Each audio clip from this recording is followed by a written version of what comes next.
of social function, meaning with the changing of this body part here, we become more accepting in terms of social. We become more easy with receiving new ideas and changing our lifestyle. And we can be very open to different emotion instead of always be stuck by just one emotion, meaning attached into our own body. We start to accept more ideas and more feelings and start to recognize other feelings as well. So this part of the second chakra here is where the energy raised from the first chakra now become stabilized. And the second chakra is very important because it is the root of our nurturing our whole body.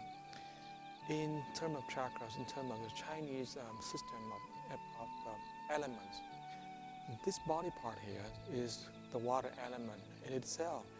It's also talking about expansion because water is expanding.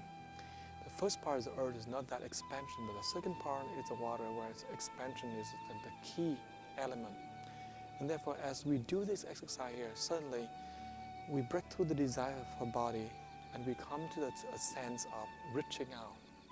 And that sense of reaching out now, it is completely opposite with the sense of getting back, getting things, desiring, satisfy our taste, satisfy our feelings, satisfy our senses, no longer, but it's becoming expansion of our feeling. And so this benefit here, spiritually and emotionally, it's have a very strong and great base for the growth in the future in terms of spiritual practice and meditations. Usually the monks in the past always meditate contemplating this part here because they know that by regulating the energy here, it becomes a base for their meditational practice and for their enlightenment. And so when we do the exercise, we expand energy, we change the energy of this chakra from yin to yang, and we prepare this ground for it to support the higher meditation. So that is the second form of the Tai Chi.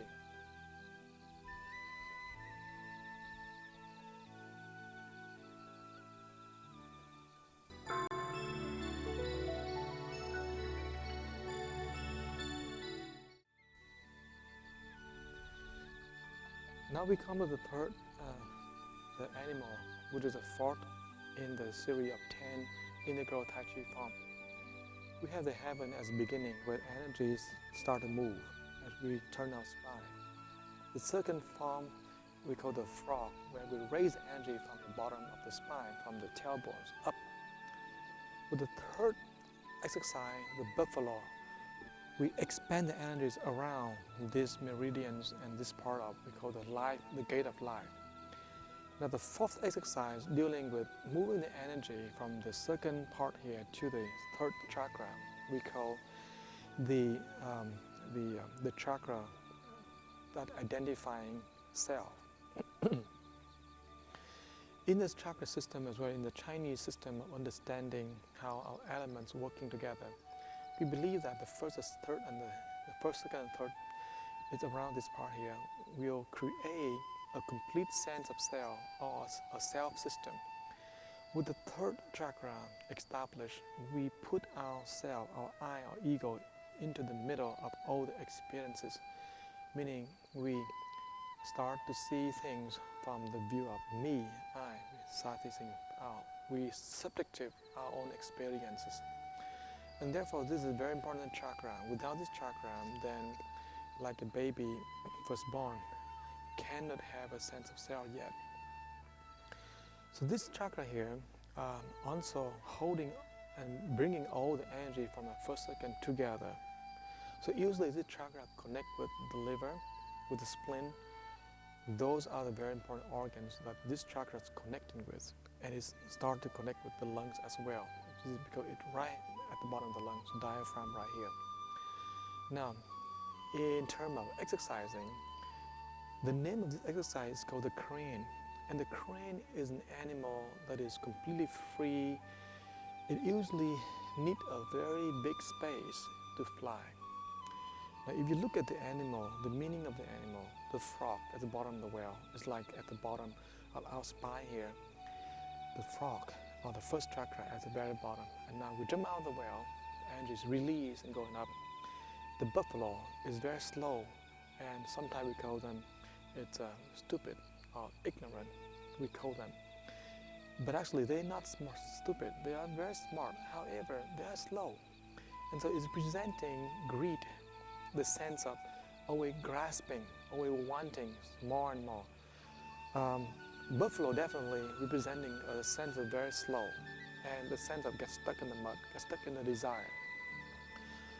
And now, the third element, the third animals are crane. Crane representing a sense of freedom. And this freedom here, we're talking about the ego. The ego seems to make us become shrinking and become very small into our own world. We can't see others. We can't expand ourselves and see the beauty of the world. We seem to be confined within this little tiny me. And so the crane helps us to release that energy, to unblock the kind of confinement the self creates. And so the movement also very interesting because both hand and feet have to completely expand. And here's how the movement goes. So you standing straight and have the hands moving up, the hands open and slowly coming down. As for the feet, coming up, out and down. Put the hands and feet together. We go like this. Up, open the hands, kick out and down. Imitating the crane. The hands is like the two wings of the crane. Up, out and down. Inhale, up, exhale, out and down. Now as you're doing this, you seem to pull the legs up. You seem to pull the energies of 1, 2, 3 chakras over to the third chakra. Up, open, kick out and down. Now the indications and the meaning is very interesting too. You pull the energies up, you open them up, you kick them out, you expand. It's like this ego here suddenly become expand, pushing from inside and expanding out. The movement also need a kind of concentration. We inhale down the third chakra. So every single movement go with the kind of inhale and exhale. For the first movement, the inhale to the left, exhale to the right. For the second movement, inhales up, exhale down. For the buffalo, we inhale when we inhale to the second chakra. For the third movement here, we inhale to the third chakra. For the buffalo, the second chakra. For the frog, we inhale down to the first chakra. So each movement has a chakra that we inhale to. And the reason why we inhale to, we want to activate that, we want to focus on that chakra. And we use the energy, the heat that arise from the movement to make that chakras activate.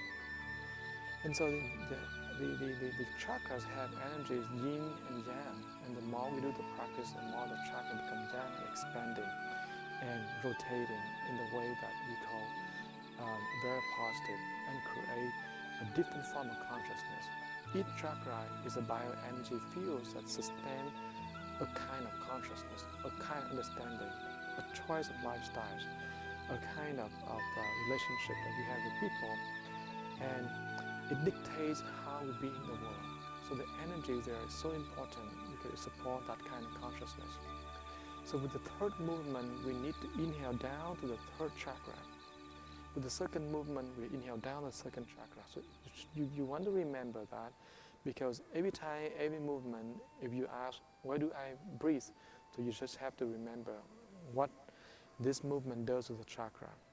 If it's the movement that dealing with the third chakra, you need to inhale to that chakra. If the movement dealing with the sixth chakra, you need to inhale to that sixth chakra. Good.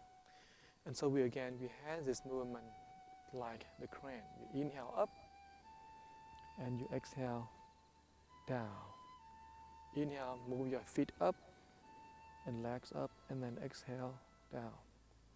Inhale, your foot, exhale, expand it and coming down. So that's how the movement is. Now what is the benefit of the exercise? The benefit of it is to unblock the sense of ego, the sense of self, expand it, and so we don't become very selfish, emotionally selfish, or small-minded. As for the benefit, the health benefit, because the third chakras can help to, because the third chakra relate to the liver and the spleen, and therefore this energy can be balanced. Mostly it's helped with the function of the liver, spleen, and the areas around it, and also with the lungs too as well. And so we can see a range of benefit if we can do this. And as we remember, all the exercise here dealing with all the chakras, and they always correlated one and the other. So not only the third chakra can help with the liver, spleen, it helps with the lungs, but it also helps with the stomach and the whole immune system as well. So that's how the third movement look like.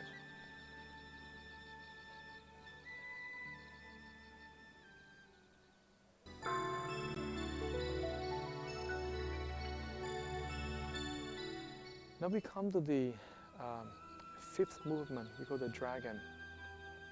We begin with heaven to move the energy along the spine so it can spiraling up.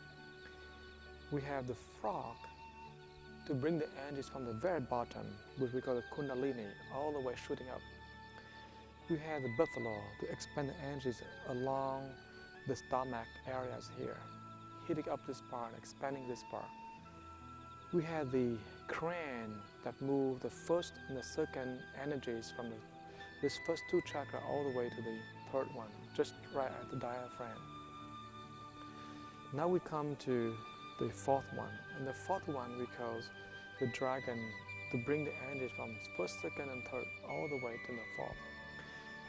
If you look at the anatomy of this our body, you can see this part here is kind of soft, stomach part is soft. But the chest part is not soft. It's sort of hollow because where we have the air coming in. And we have a big chest piece here, different from the stomach here. And therefore, it's two different energy. The fourth chakra here, the back here, correlate with the front part here. The fourth chakra is the chakras that dictate our relationship with other self-systems. So when we relate to somebody else, we relate through this fourth chakra as well. And it's the center of love, it's the center of communication, it's the center of how we relate to others people around us, as well as how we relate to the whole existence around us here. Now, the energy moving from the bottom here to the top here, to the fourth chakra, is always a very different kind of energy. And so as we do the exercise here, the dragon form is particularly dealing and manipulating this bottom part, and the exercise going like this. You put the palms together, you raise your feet up, bend to the left with the knees bent, and to the right also with the knee bent, and you cut from right to left, turning hands and head, and cut back to the right, and then chop down. And then swing the arms up in a half moon circle and press down, and then cut back to the right, cut to the left again and chop down, eyes looking down, and then raise our elbows up, hands towards the front, and moving this way, moving back in a straight line, moving back straight line second time, coming back second time, moving back third time, coming back to the middle third time, and sort of squatting down a little bit and jump up. Let me explain to you how this thing's happening, how we do the movement. We need to bend the back this way. And because we want to manipulate all the energies on the first, second, third, and therefore we need to bend our knees to block the energies to going down. As we're doing this, you can see the whole exercise is depending how we move the hips around. And this movement of the hips is very important. We need to generate all the energy from only from the hip part here up. If you stand with the 2 feet apart, then the energies will be lost, and it's not the hips, the torquing movement is no longer as strong as when the 2 feet together here. And you need to bend your back because we need to move all the energy from the stomach and make them jump up to the third, to the chest. And therefore, it's very important that the bending had to be complete. Your back had to be bent. In order to do that, our hands have to go over our head. I have to go over our head in order to accomplish that movement. And so if I do it again, you can see this. You raise your feet, you really bend to the left, and as you bend, the whole body is on the surface. And bend to the right, and then cut, and chop. Now, if you really look at the movement, because I'm going to make this part as the force generating part. You can see I can generate it to the point that I can lose my balance. And that's how you want it to be. You want to really forceful and move. Okay, let's do it again. Let's see if I can throw myself off balance by just moving the hips. Up and down, coming, returning. And you can see that I almost lost balance. And this is what you want. You want to move with the hips, but don't just move the hand. When you move with the hand, then no force generated.